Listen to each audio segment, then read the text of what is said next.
While I do my makeup today and get ready, I'm going to tell you guys about my son's heart surgery.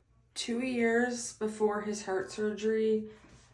So I've actually been feeling really anxious and I don't even know, just weird lately. And I think that's why. He's 2 now. He's doing amazing. But just thinking back on the whole situation, it's a lot. So he was born on April 11th, and I got to hold him for 1 minute, and then they had to take him, get an IV started, and take him under the hospital tunnel to sick kids, where they can hook him up and continue to monitor him. He was born at 3:31, I believe, and then I didn't get to see him until almost midnight. I was at a different hospital. They wanted me to be off of whatever medication I was hooked up to. I forget. Pitocin, I think. They wanted the whole bag to be done, which they could have just hooked it up to the wheelchair and took me over. But like almost midnight, my fiance did go over earlier before me to go see him. It was so sad seeing him in his little cot in the hospital, hooked up to IVs, and the next day he got moved to a different room when we went back up to see him. He was supposed to be scheduled to have surgery at 3 days old, but then they were doing one of the routine MRIs, a small brain bleed. I'm not actually sure how that happened. They said it could happen in lots of other births, but they don't MRI perfectly healthy babies, so they're not noticing them. So the surgery got postponed. That really stressed me out because we're 4 hours away from home and we have 2 other kids. We're living in the Ronald McDonald House, which is amazing. We spent more in parking than we did for our 2-week stay at the Ronald McDonald House. I get to enjoy like all the amenities of the house because at that time it was still weird times. They wanted to postpone the surgery for like 2 weeks. But then they ended up a couple days later doing another scan saying it hadn't grown, it's a little bit smaller, so let's go ahead. He got pushed back another day because there was a more urgent case. To be second case of the day because it was so late, so they just postponed it. April 18th, finally, we got the word that the next day he would be having his surgery. He was really stable, so they weren't really concerned. The bigger he could be, the better, because a newborn's heart is only the size of a walnut. I honestly don't know how I made it through and did as well as I did.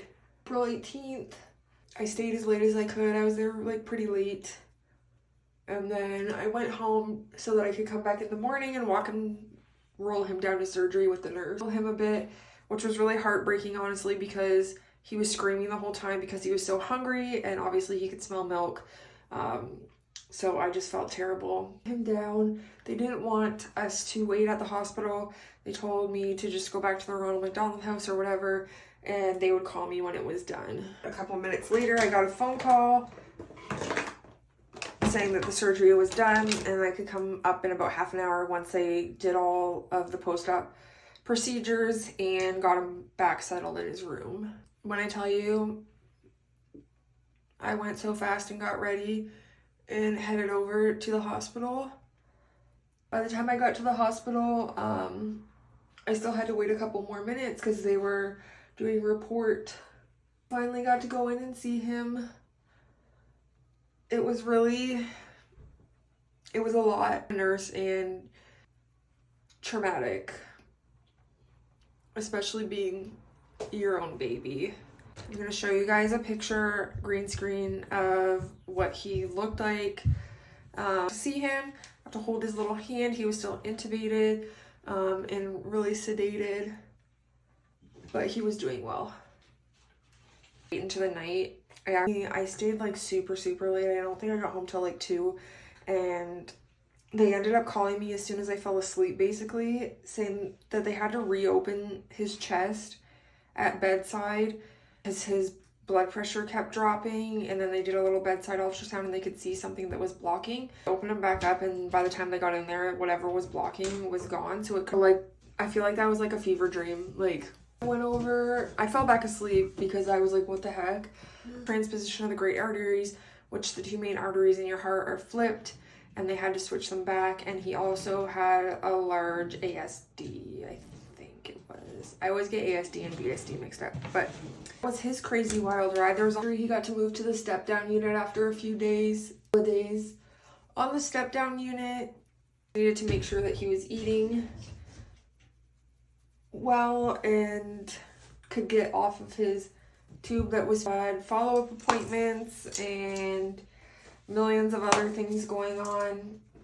And he is healthy, and he's the cutest little guy. I'm sure you've seen him in some of my videos. I try not to post my kids too much online. But yeah, so that's my basic makeup look here today.